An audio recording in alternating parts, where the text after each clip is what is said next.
Allez, bonjour les amis, je suis très heureux de vous retrouver après un long moment sans avoir fait de vidéo, pour la simple et bonne raison que j'étais à bloc pour les moteurs à faire avant Salbris.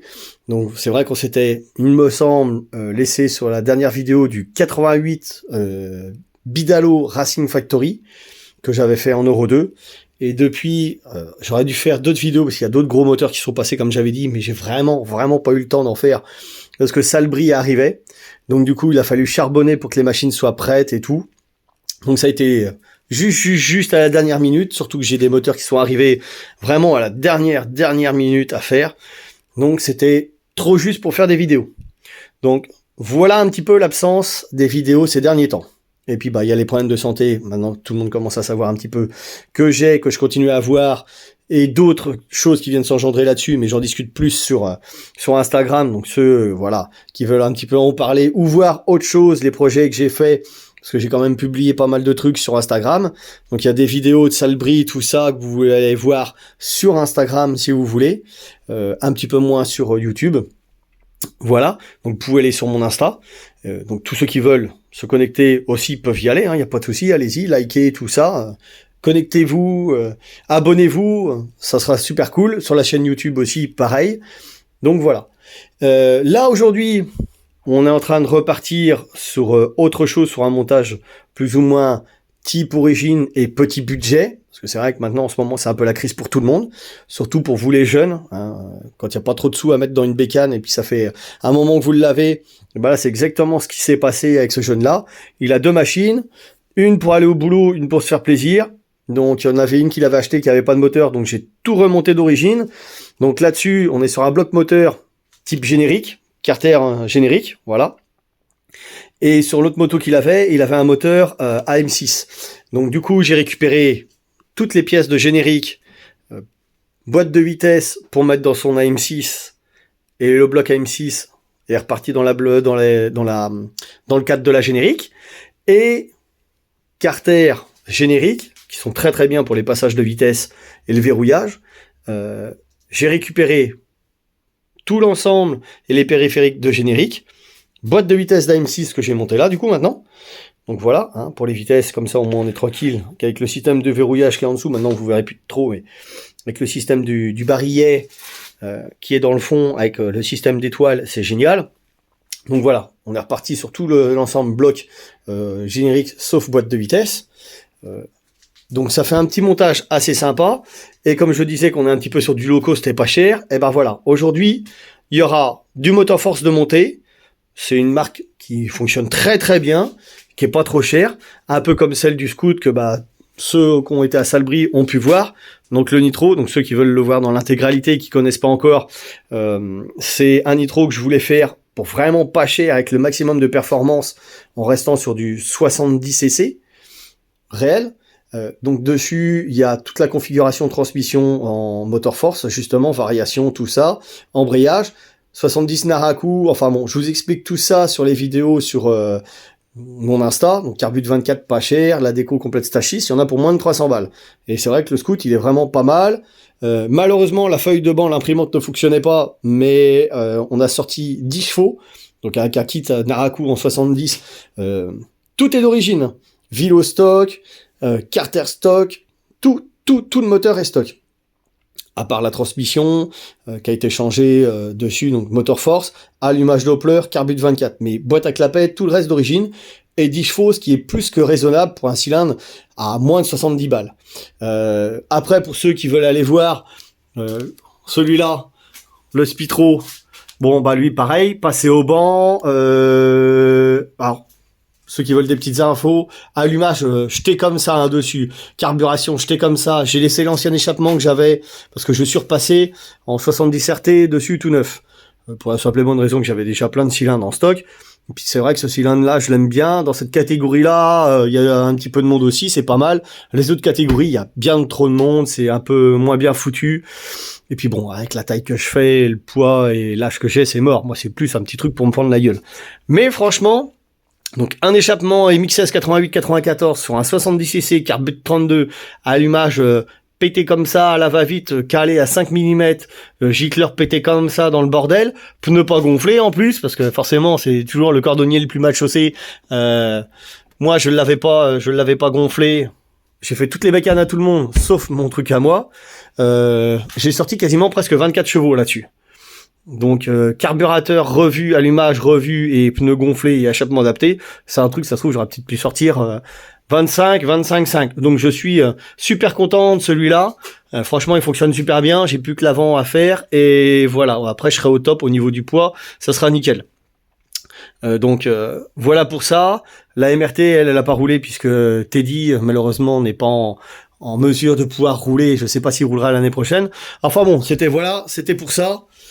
Pour parler un petit peu des projets qu'il y avait eu à Salbris. Donc ça, vous pouvez les retrouver en vidéo là-bas. Hein, le passage au banc du Spitro, tout ça. Enfin, tout ce qu'il y a eu des petites vidéos de fête sur mon compte Insta, donc vous pouvez aller voir. Les photos des moteurs que j'ai fait et quelques bécanes qu'on roulait là-bas, donc voilà. Mais aujourd'hui, je voulais vous parler de ça, de ce moteur-là, de cette gamme de moteurs-là, que j'ai commandé pour le jeune. Donc dedans, il y a le Vilo Motor Force type Jazil, hein, voilà. Franchement, c'est du très très bon Vilo, avec les inserts en téflon, hein, pour le volume. Alors ça, c'est un Vilo, j'avais déjà monté ça sur du 81 Most. Ça fonctionne. Le gars se reconnaîtra peut-être s'il regarde les vidéos. Bonjour à toi Victor. Je vais monter le même Vilo que ça. Il a fait quasiment 2 ans avec. Hein. Après, il a revendu la moto parce qu'il a eu le permis, le gars. Mais le Vilo, toujours le même, ça va pas bouger. Hein. Donc non, franchement, c'est de la bonne camelote, à vraiment pas trop cher comme truc. Hein. Et le gars, de toute façon, il voulait pas foutre des 100 et des 1000 non plus dedans. Donc voilà le piston. J'ai ouvert ça, j'ai juste déballé ça tout à l'heure. Donc piston, franchement, comme dirait Farine de Blé, de très très bonne facture pour le prix. Le truc qui est pas mal, c'est que voilà, ils ont fait des petits trous de graissage pour l'axe, chose qui arrive des fois où on a un axe qui grippe. Et là, ça c'est cool. Comme ça, au moins c'est lubrifié. Bon bah c'est un piston coulé, hein, et par emboîtement, donc on voit bien. Hein. Mais c'est quand même relativement propre. Avec les segments, alors on verra peut-être pas, hein, mais il y a quand même le petit... Si, voilà, il y a les petites lettres dessus pour dire dans quel sens les mettre. La petite pochette de joint qui va avec. Et le fameux cylindre où, franchement, on dirait une copie du Top Noir. Hein. Si je vous le montre comme ça, il y aurait Top Noir de marqué dessus. Enfin, il y aurait le logo Top, on croirait. Hein. Donc franchement, c'est vraiment du bon cylindre pour le prix. Au niveau finition, ils sont vraiment pas trop mal dedans. Celui-là, il y a juste un petit endroit où il faut que je le rattrape. Donc voilà, je vais essayer de vous montrer un petit peu le bas.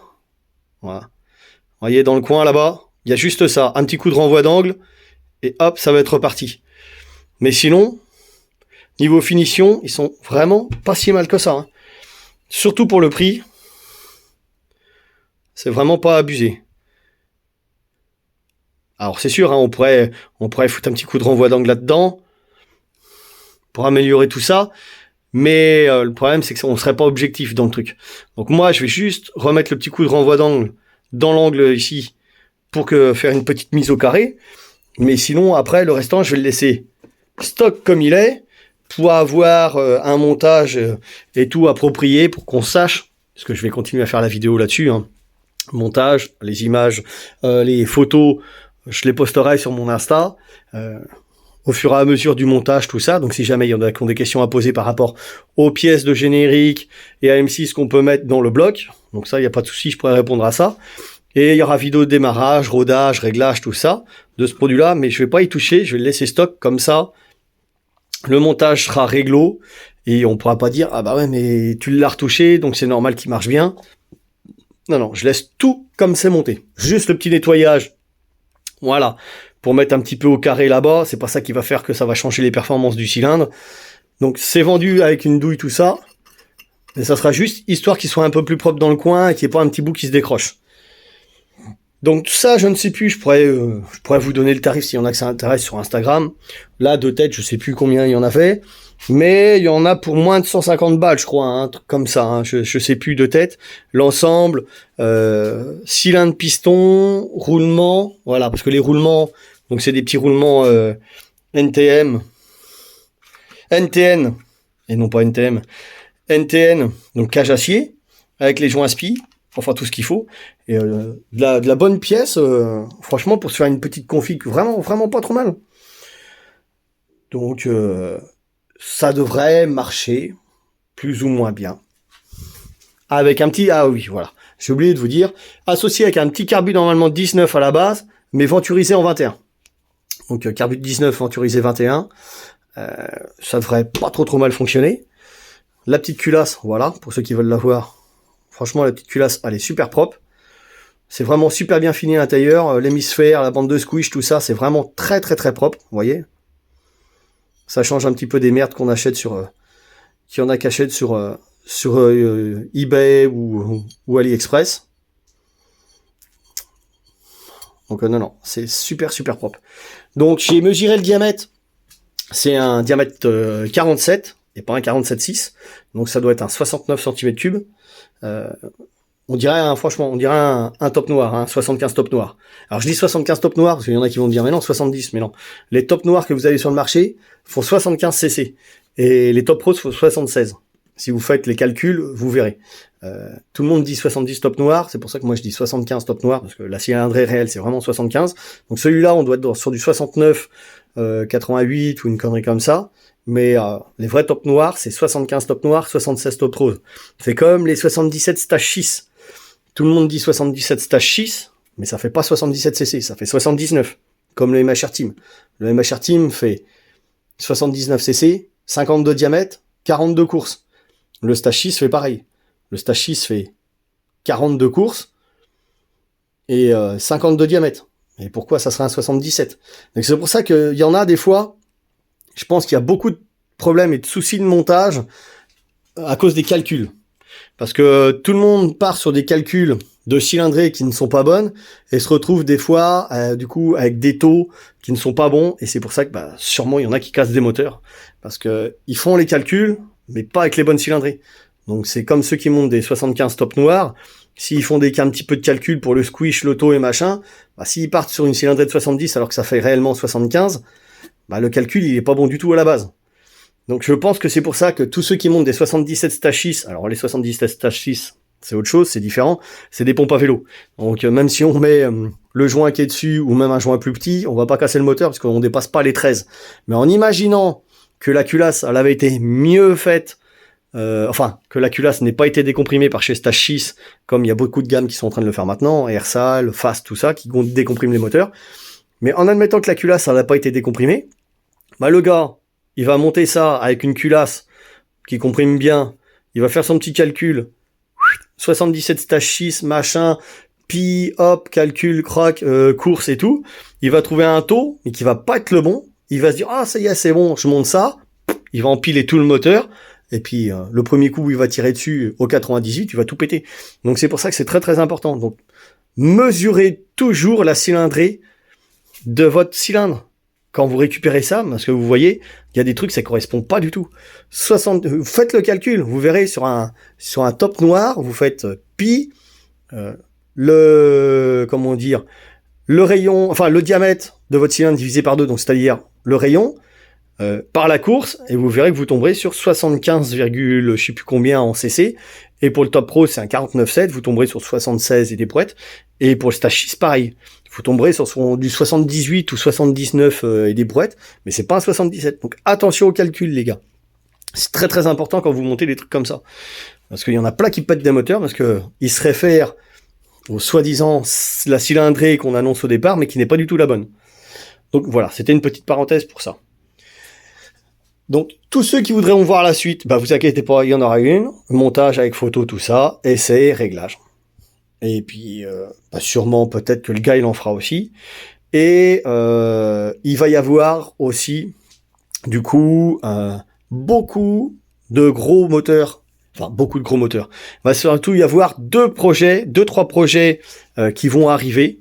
Donc pour ceux qui connaissent un petit peu Zaza Booster, donc son scoot, donc je vais le chercher d'ici peut-être une quinzaine de jours, parce qu'on va carrément changer de projet. Il va y avoir une nouvelle évolution sur son scoot. Donc là on va partir sur quelque chose mais d'énorme en termes de projet. Donc attention les amis, restez à l'affût, YouTube, Instagram, tout ça. Il va y avoir des petits trucs qui vont être postés d'ici pas longtemps. Donc quand j'irai le chercher, il y aura peut-être une petite vidéo Insta ou YouTube de fait avec lui, on verra, suivant les disponibilités de chacun. Mais il va y avoir des grosses modifs de fait dessus, de la grosse pièce de monter dessus. Il va y avoir Bibi de la Team RPC aussi, où je refais son scoot aussi, une nouvelle Evo, nouveau moteur pour le Wheeling Contest, parce que justement on est en train d'essayer de voir avec MXS pour faire une catégorie scooter au Wheeling Contest. Donc on est en train de voir ça. Donc j'espère que, j'ai discuté avec Nico le dernier coup, j'espère que ça sera fait pour l'année prochaine. Comme ça permettra à plus de participants et de gars qui n'ont pas forcément les gros moteurs pour lutter contre les méga boîtes qui pourront venir. Ça fera un peu plus de spectacle. Donc comme ça, normalement il devrait y avoir catégorie scoot d'annoncer. Donc c'est pour ça qu'on refait un nouveau moteur sur celui à Bibi, pour pouvoir lutter plus facilement maintenant. Donc il va y avoir un nouveau moteur sur son Bibi, une nouvelle Evo sur son scoot, Zaza, nouvelle Evo sur son scoot aussi. Donc tenez-vous à l'affût, il y a du bon qui va arriver. Il y a d'autres choses aussi qui vont arriver, mais ça reste un peu plus secret. Vous le verrez, pareil, d'ici peut-être 15 jours, 3 semaines, tout dépend quand est-ce qu'on va faire la vidéo aussi. Il y en a quelques-uns qui sont au courant, mais j'en dis pas plus. Tout ça justement pour vous tenir en haleine là-dessus. Donc je vous tiens au courant un petit peu tout ça, tout ce qui va se passer. Il y aura des petites photos, des petites vidéos de postées, vite fait. Peut-être des fois des petits concours pour voir si vous êtes intéressé et puis si vous faites attention à ce qui se passe. On verra tout ça, on va organiser tout ça. Enfin, faut rester connecté. Donc pour ceux qui veulent s'abonner, il n'y a pas de souci, abonnez-vous à ma chaîne YouTube et à mon compte Insta si vous voulez connaître un petit peu ce qui se passe. Et puis tous ceux qui ont besoin de poser des questions, que ce soit sur le moteur, AM6, là-dessus, sur les produits ou autres, il n'y a pas de souci, n'hésitez pas. Postez vos questions, Insta, YouTube, TikTok aussi. Maintenant, je fais un peu de TikTok. Et puis voilà. On se quitte là-dessus, les amis. Allez, à plus tard.